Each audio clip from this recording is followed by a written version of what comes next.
guys. So in this video today, I'm going to talk about my second pregnancy with my second son, Amar, and how we conceived him and how the pregnancy went and delivery and all of that good stuff. And this one is it might be a little longer because it definitely has much more detail. So as you guys remember from my PCOS story video, I couldn't get pregnant after Assad, and many years went by, and so finally I happened to be in India around that time. I went to a clinic, talked to a doctor. I said, let's go straight to IVF. I've tried a few other things and they haven't worked, so I'm really desperate. I'm only gonna be here for a month, so let's do this. So basically, Amar was conceived through IVF, and I did IVF in India. And I also have like tons and tons of family there, so I had a lot of help, and with my older son, and just me going through everything. Because let me tell you, it's something else. Like it's a lot. It's very it takes a toll. It definitely takes a toll on you. And so on January 2nd, 2013 is when I started my cycle, and that's when we started, with all the shots and ultrasounds and all of that great stuff. And moving forward, the worst part for me was the retrieval, because they do put you to sleep for that.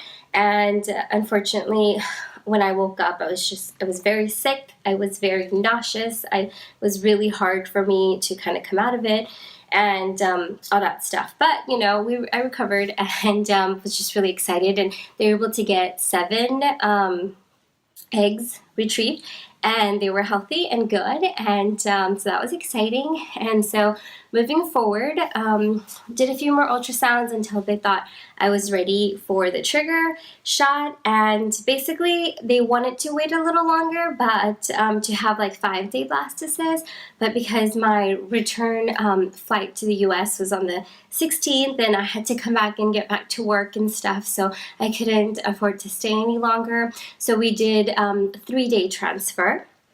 And in India, at the clinic, I will never forget that day. Super intense day. So we were in India. So they basically had like all the women who were supposed to get their transfer done that day sitting in one room, just in their hospital gowns waiting to get the transfer. And we went in, and they had two beds they were going to do 2 women at the same time. So like my biggest fear at that point was like, oh my gosh, like, are they going to put the right embryos in? Are they going to, mix it up? Like, I was so terrified. But I had to have faith, and I had to be, think positive basically. So that's what I did. And I remember she got to me and she said, like, all your embryos look great, all 7 fertilized, and they all look amazing. You're probably gonna take all of them. And I was like, let's see, let's put 3 in, let's start from there. So they transferred 3-day transfer, and they are very strict about getting rest and being in bed, and they don't want you to walk around and do all that stuff. So I remember for the first 6 hours after transfer, they had me laying in bed flat on my back, just with a pillow under my hips, and I wasn't allowed to get up or do anything. And after the 6 hours, I was able to sleep on my sides and stuff, but I wasn't. They didn't want me to walk around much or anything like that until the very next morning. I was discharged, but I was still told to take it easy. So that's what I did. I went home. I had tons of help, so I got all my stuff packed, and I was ready to head home. So next day, on the 16th, I flew back to the US, and the 2-week wait started basically. And the 2-week wait is the worst. Like, OMG, like, not only are you thinking, did it take? Am I pregnant? After IVF, you're thinking like, how many took? Like, are we gonna have 1, 2, 3? Like, did any of them split? Are we having more? Like, so like all those thoughts were going through my mind at that time. But I knew I had to be patient, and but of course I didn't wait the full 2 weeks. And around January 27th, I decided to go ahead and take a pregnancy test, and that's what I did. And it was just a very random, like, okay, I can't wait anymore. I'm gonna go ahead and take it. And I had bought the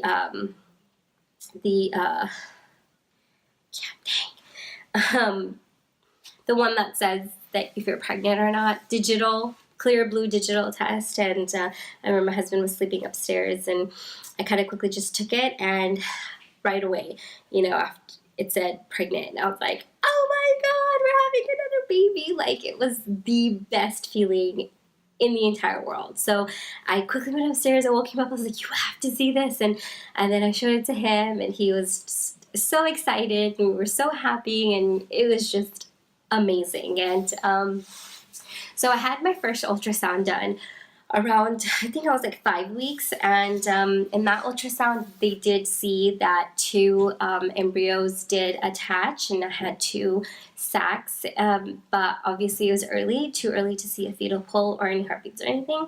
So they saw the 2 sacs in there, and then I was supposed to go back like 2 weeks later. So I go back around 7th week, and I had my ultrasound done, and they said that, and you could clearly see one sac was like a lot larger than the other sac, and they both had fetal pulls in them, but the bigger sac had like a bigger baby, like you could see the baby kind of moving, and you could see the heartbeat, and then the other one you could see that it was just, there was no heartbeat or anything. They said that the baby most likely stopped growing at 6 weeks and never developed a heartbeat, or and let me tell you, that is the most bittersweet thing in the world. Like, it's hard because you're so happy that you have one healthy baby, and you're going to have one after so many years, but then your heart is just like so sad for the one that could have been the twins, and I think that'll always be something I'll feel sad about. It's just knowing that, Amar had a twin, and he could have had a twin and stuff. But at the same time, like I said, bittersweet. We were also very excited, and it was great. And so basically my first trimester, no symptoms whatsoever, no morning sickness, no nausea, nothing. Like, I felt great. It was hard to be like, am I, to know, like, are you even pregnant, So yeah, first trimester was good. Second trimester, same thing that happened with my first. I got headaches, and which sometimes I got really, really terrible migraines. I was still working at this point. I think I was working 2 days a week, and I would get very, very tired after work, and I work in a salon, just in case you need to know that, and I would get very exhausted just being on my feet all day, and so second trimester was that, and then by the time I got to the third trimester, I felt so much better. My headaches went away, but then for some reason, like at 7 weeks, I started getting the sciatic pain nerve, the one that goes down your butt, like into my thigh, and let me tell you, that was painful. And my son had just started kindergarten in a brand new charter school, so they were still trying to figure out their pickup system, and I would be in line for like 45 minutes to pick him up, and it was just the most painful thing. But thank the Lord, it only lasted for like a few weeks, and then the pain completely went away. So once that pain was gone, I was good for the next few weeks again. But then as I hit closer to, I want to say like 33 weeks, it started hurting in my back. So, and that pain did continue until I had him. I was very active with my pregnancy with Amar. I walked every day. I walked for 45 minutes every day, just speed walk, because I was trying for VBAC. So I wanted to make sure that my body was ready, that I was, going to be able to do this, and I really wanted to be able to do VBAC. And so I walked every day, tons.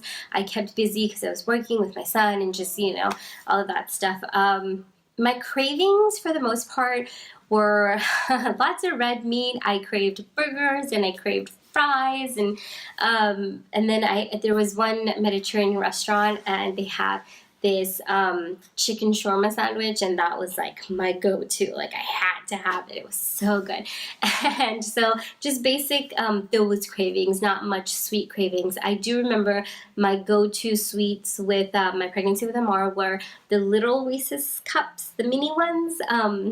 Loved those. And it's funny because with my oldest one, it was Three Musketeers, even though I never liked Three Musketeers, but during my pregnancy, that's what I wanted. So during this pregnancy, it was little baby Reese's Pieces cups. And so that was about it. And then So moving on, it was about 36 weeks and 6 days.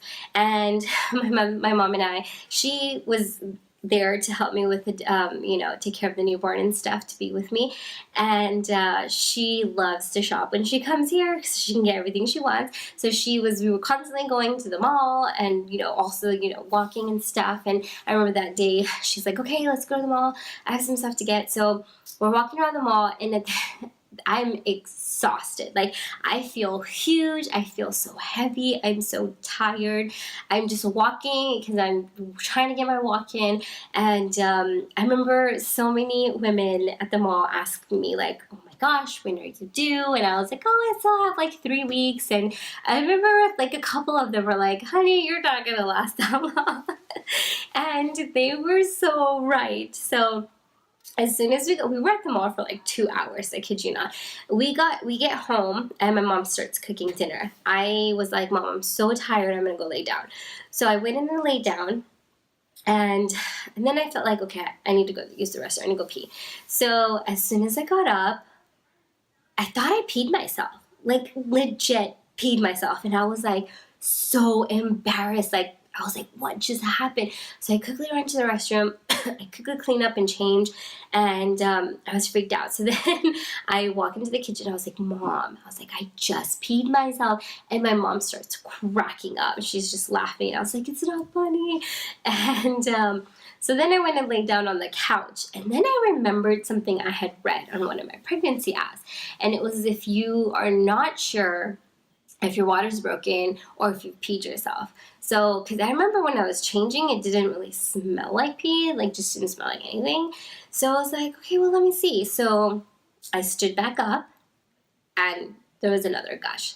So instantly I was like, oh, my water just broke, like, because that's what happened with my first one. My water broke first. So at this point, I'm kind of like really scared because I already feel like it's the same things happening that happened with Assad, where my water broke first and I was not having any contractions. And so I already knew that, okay, my chances of VBAC are already looking kind of slim. So that was very devastating for me.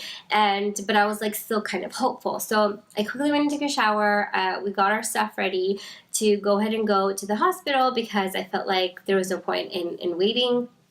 And because I didn't want to take any chances with infections and stuff. And so we go to the hospital,